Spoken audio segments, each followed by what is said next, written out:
दूसरा तिमुथियुस अध्याय 1।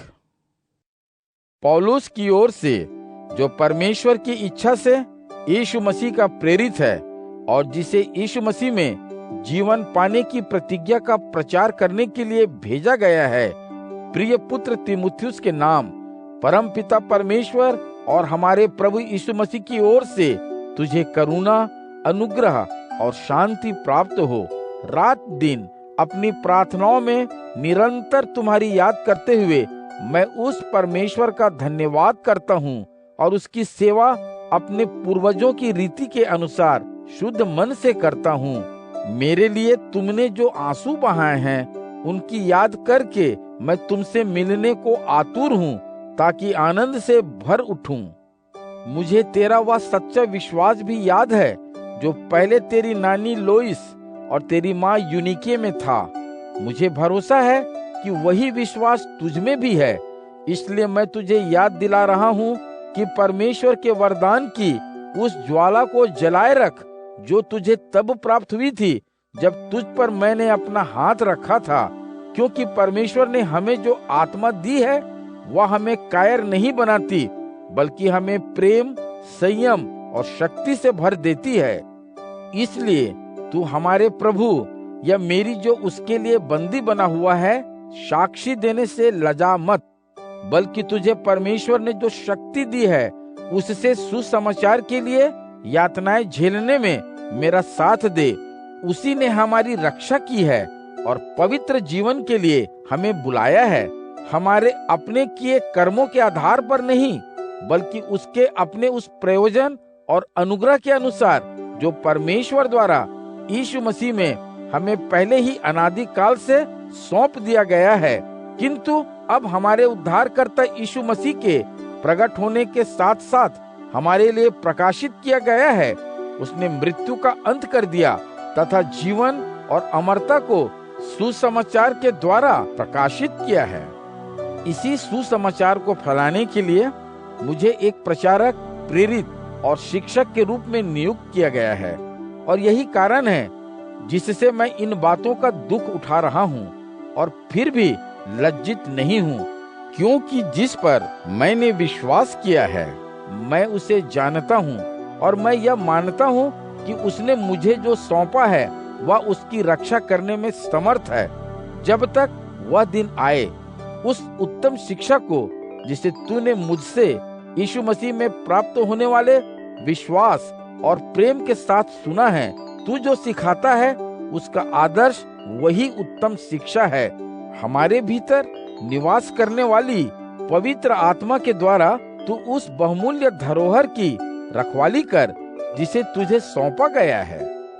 जैसा कि तू जानता है कि वे सभी जो एशिया में रहते हैं मुझे छोड़ गए हैं। फुगिलुस और हिरमुगिनेस उन्हीं में से हैं। उनेसिफुरुस के परिवार पर प्रभु अनुग्रह करे, क्योंकि उसने अनेक अवसरों पर मुझे सुख पहुंचाया है तथा वह मेरे जेल में रहने से लज्जित नहीं हुआ है, बल्कि वह तो जब रोम आया था, जब तक मुझसे मिल नहीं लिया, यत्न पूर्वक मुझे ढूंढता रहा। प्रभु करे उसे उस दिन प्रभु की ओर से दया प्राप्त हो। उसने इफिसुस में मेरी तरह तरह से जो सेवाएं की हैं, तू उन्हें बहुत अच्छी तरह जानता है। दूसरा तिमुथियुस अध्याय 2। जहां तक तुम्हारी बात है, मेरे पुत्र, यीशु मसीह में प्राप्त होने वाले अनुग्रह से सुदृढ़ हो जा। बहुत से लोगों की साक्षी में मुझसे तूने जो कुछ सुना है उसे उन विश्वास करने योग्य व्यक्तियों को सौंप दे जो दूसरों को भी शिक्षा देने में समर्थ हों। यातनाएं झेलने में मसीह यीशु के एक उत्तम सैनिक के समान मेरे साथ आ मिल। ऐसा कोई भी जो सैनिक के समान सेवा कर रहा है अपने आप को साधारण जीवन के जंजाल में नहीं फंसाता, क्योंकि वह अपने शासक अधिकारी को प्रसन्न करने के लिए यत्नशील रहता है। और ऐसे ही यदि कोई किसी दौड़ प्रतियोगिता में भाग लेता है तो उसे विजय का मुकुट उस समय तक नहीं मिलता जब तक कि वह नियमों का पालन करते हुए प्रतियोगिता में भाग नहीं लेता। परिश्रमी कामगार किसान ही उपज का सबसे पहला भाग पाने का अधिकारी है। मैं जो बताता हूँ उस पर विचार कर, प्रभु तुझे सब कुछ समझने की क्षमता प्रदान करेगा। यीशु मसीह का स्मरण करते रहो, जो मरे हुओं में से पुनर्जीवित हो उठा है और जो दाऊद का वंशज है। यही उस सुसमाचार का सार है जिसका मैं उपदेश देता हूँ।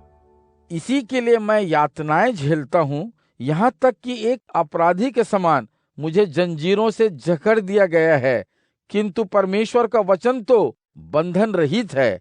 इसी कारण परमेश्वर के चुने हुए लोगों के लिए मैं हर दुख उठाता रहता हूँ, ताकि वे भी मसीह यीशु में प्राप्त होने वाले उद्धार को अनंत महिमा के साथ प्राप्त कर सकें। यह वचन विश्वास के योग्य है कि यदि हम उसके साथ मरे हैं तो उसी के साथ जिएंगे, यदि दुख उठाए हैं तो उसके साथ शासन भी करेंगे, यदि हम उसको छोड़ेंगे तो वह भी हमको छोड़ देगा। हम चाहे विश्वासहीन हो, पर वह सदा सर्वदा विश्वसनीय रहेगा, क्योंकि वह अपना इनकार नहीं कर सकता।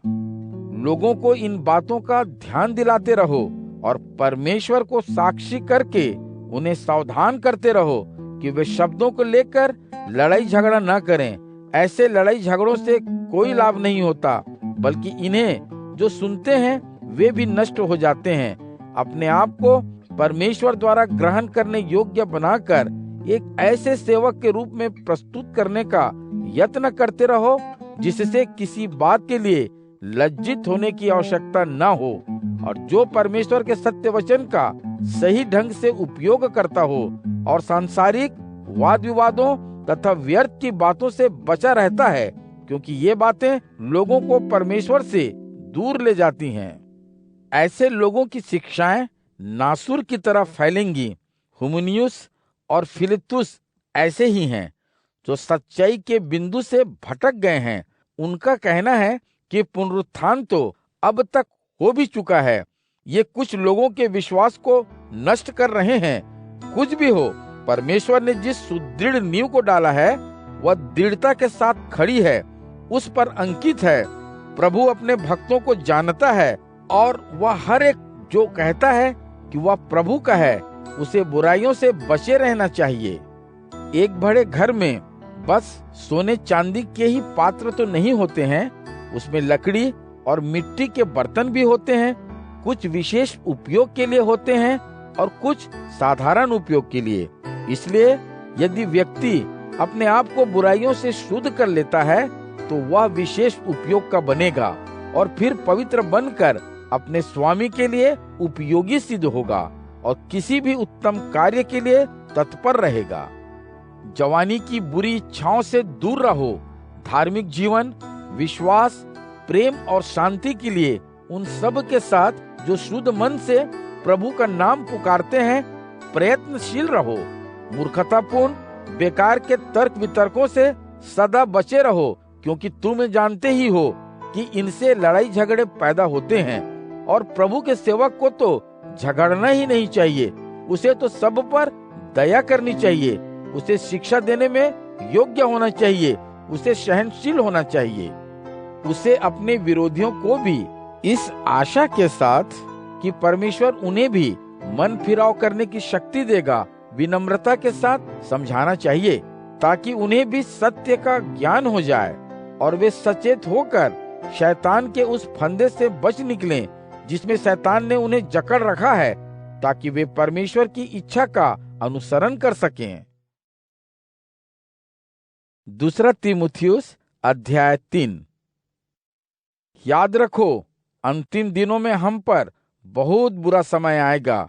लोग स्वार्थी, लालची, अभिमानी, उद्दंड, परमेश्वर के निंदक, माता पिता की अवहेलना करने वाले, निर्दय, अपवित्र, प्रेम रहित, क्षमाहीन, निंदक, असंयमी, बर्बर, जो कुछ अच्छा है उसके विरोधी, विश्वासघाती, अविवेकी, अहंकारी और परमेश्वर प्रेमी होने की अपेक्षा सुखवादी हो जाएंगे।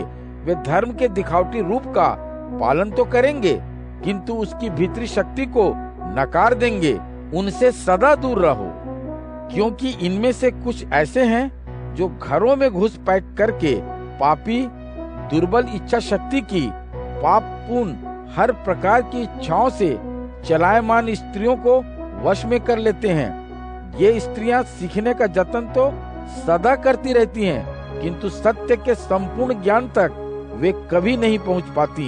यन्नेस और यम्ब्रेस ने जैसा मूसा का विरोध किया था, वैसे ही ये लोग सत्य के विरोधी हैं। इन लोगों की बुद्धि भ्रष्ट है और विश्वास का अनुसरण करने में ये असफल हैं, किंतु ये और अधिक आगे नहीं बढ़ पाएंगे, क्योंकि जैसे यन्नेस और यम्ब्रेस की मूर्खता प्रकट हो गई थी, वैसे ही इनकी मूर्खता भी सबके सामने उजागर हो जाएगी। कुछ भी हो, तूने मेरी शिक्षा का पालन किया है। मेरी जीवन पद्धति, मेरे जीवन के उद्देश्य, मेरे विश्वास, मेरी सहनशीलता, मेरे प्रेम, मेरे धैर्य, मेरी उन यातनाओं और पीड़ाओं में मेरा साथ दिया है। तुम तो जानते ही हो कि अंताकिया, इकुनियुम और लुस्त्रा में मुझे कितनी भयानक यातनाएं दी गई थी, जिन्हें मैंने सहा था, किंतु प्रभु ने उन सब से मेरी रक्षा की।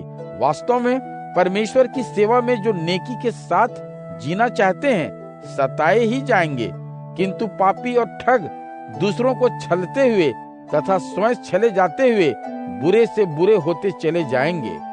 किंतु तुमने जिन बातों को सीखा और माना है, उन्हें करते जाओ। तुम जानते हो कि उन बातों को तुमने किनसे सीखा है, और तुझे पता है कि तू बचपन से ही पवित्र शास्त्रों को भी जानता है। वे तुझे उस विवेक को दे सकते हैं जिससे मसीह यीशु में विश्वास के द्वारा छुटकारा मिल सकता है। संपूर्ण पवित्र शास्त्र परमेश्वर की प्रेरणा से रचा गया है। यह लोगों को सत्य की शिक्षा देने, उनको सुधारने, उन्हें उनकी बुराइयां दर्शाने और धार्मिक जीवन के प्रशिक्षण में उपयोगी है, जिससे परमेश्वर का प्रत्येक सेवक शास्त्रों का प्रयोग करते हुए हर प्रकार के उत्तम कार्यों को करने के लिए समर्थ और साधन संपन्न होगा। दूसरा तीमुथियुस अध्याय 4। परमेश्वर को साक्षी करके और मसीह यीशु को अपनी साक्षी बनाकर, जो सभी जीवितों और जो मर चुके हैं उनका न्याय करने वाला है, और क्योंकि उसका पुनः आगमन तथा उसका राज्य निकट है, मैं तुझे शपथ पूर्वक आदेश देता हूँ, सुसमाचार का प्रचार कर। चाहे तुझे सुविधा हो चाहे असुविधा, अपना कर्तव्य करने को तैयार रह। लोगों को क्या करना चाहिए उन्हें समझा। जब वे कोई बुरा काम करे उन्हें चेतावनी दे। लोगों को धैर्य के साथ समझाते हुए प्रोत्साहित कर। मैं यह इसलिए बता रहा हूँ कि एक समय ऐसा आएगा जब लोग उत्तम उपदेश को सुनना तक नहीं चाहेंगे। वे अपनी इच्छाओं के अनुकूल अपने लिए बहुत से गुरु इकट्ठे कर लेंगे, जो वही सुनाएंगे जो वे सुनना चाहते हैं।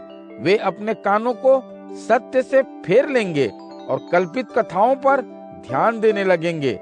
किंतु तू निश्चय पूर्वक हर परिस्थिति में अपने पर नियंत्रण रख, यातनाएं झेल और सुसमाचार के प्रचार का काम कर।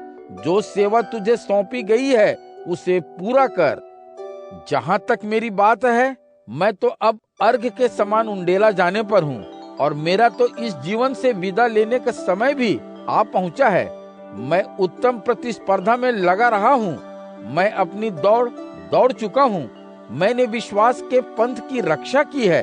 अब विजय मुकुट मेरी प्रतीक्षा में है, जो धार्मिक जीवन के लिए मिलना है।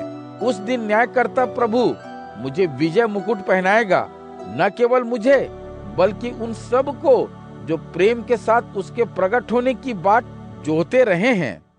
मुझसे जितना शीघ्र हो सके मिलने आने का पूरा प्रयत्न करना, क्योंकि इस जगत के मोह में पड़कर देमास ने मुझे त्याग दिया है, और मैं वह थिस्सलुनीके को चला गया है। क्रेसकेंस गलातिया को तथा तीतुस दलमातिया को चला गया है। केवल लूका ही मेरे पास है। मरकुस के पास जाना, और जब तू आए उसे अपने साथ ले आना, क्योंकि मेरे काम में वह मेरा सहायक हो सकता है। तीखिकुस को मैं इफिसुस भेज रहा हूँ। जब तू आए और उस कोट को जिसे मैं त्रोआस में करपूस के घर छोड़ आया था ले आना। मेरी पुस्तकों विशेषकर शर्म पत्रों को भी ले आना। ताम्रकार सिकंदर ने मुझे बहुत हानि पहुंचाई है। उसने जैसा किया है प्रभु उसे वैसा ही फल देगा। तू भी उससे सचेत रहना, क्योंकि वह हमारे उपदेश का घोर विरोध करता रहा है। प्रारंभ में जब मैं अपना बचाव प्रस्तुत करने लगा तो मेरे पक्ष में कोई सामने नहीं आया, बल्कि उन्होंने तो मुझे अकेला छोड़ दिया था।